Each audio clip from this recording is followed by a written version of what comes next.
भारताच्या प्रतिमेला धक्का पोहोचवण्याचं काम काँग्रेसने केलेलं आहे।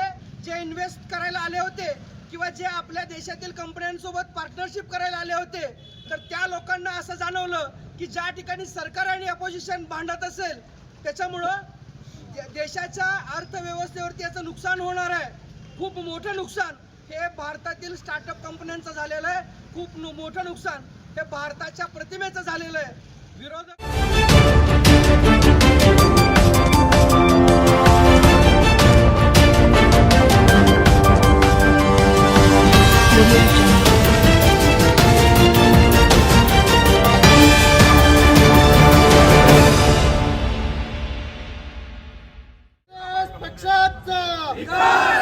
काँग्रेस पक्षाचा राजकीय विरोध हा होत राहील, पण मोदी साहेबांना विरोध करत करत काँग्रेस पक्ष हा देशाला विरोध करायला लागलेला आहे। दिल्ली येथे आयोजित AI समिट मध्ये ज्या पद्धतीने देशाच्या प्रतिमेला काळिमा फासण्याचं काम काँग्रेस पक्षाने केलं, तंत्रज्ञान आपापलं विकसित तंत्रज्ञान दाखवण्यासाठी आलेल्या कंपन्या असतील, त्यांना दिल्ली येथे एक त्यांच्यासाठी परिषद आयोजित करण्यात आली होती आणि त्या परिषदेमध्ये जगभरातून वेगवेगळ्या देशांचे राष्ट्रपती, उद्योजक, मोठे मोठे बिझनेसमॅन आणि तंत्रज्ञानावरती काम करणाऱ्या कंपन्या, त्याच्यामध्ये मायक्रोसॉफ्ट असेल, गुगल असेल किंवा ChatGPT असेल, अशा प्रकारच्या कंपन्या हे भारताचं AI काय आहे हे बघण्यासाठी दिल्ली येथे आलेले असताना त्यांच्या समोर भारताच्या प्रतिमेला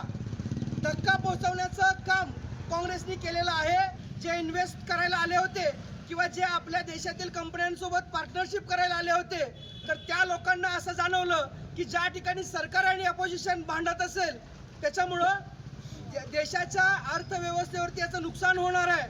खूप मोठं नुकसान हे भारतातील स्टार्टअप कंपन्यांचं झालेलं आहे। खूप मोठं नुकसान हे भारताच्या प्रतिमेचं झालेलं आहे।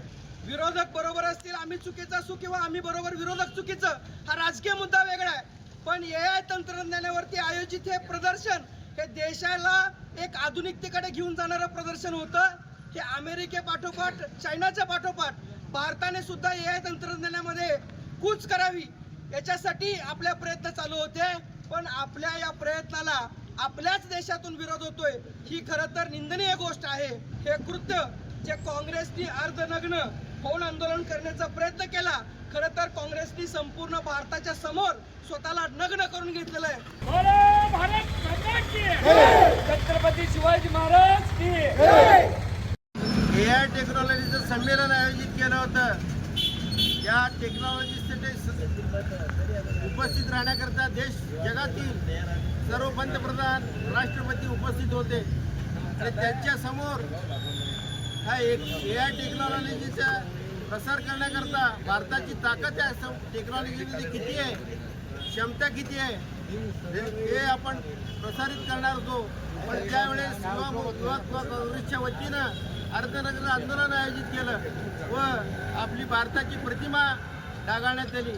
मोदीला विरोध ठीक आहे, भारतीय जनता पार्टीला विरोध ठीक आहे, पण देशाला तुम्ही विरोध करीतात या कृत्याचा निषेध करण्याकरता भारतीय जनता पार्टी युवा मोर्चा, भारतीय जनता पार्टी फादरवाडीच्या वतीनं, अक्रोडच्या वतीनं मी निषेध व्यक्त करतो।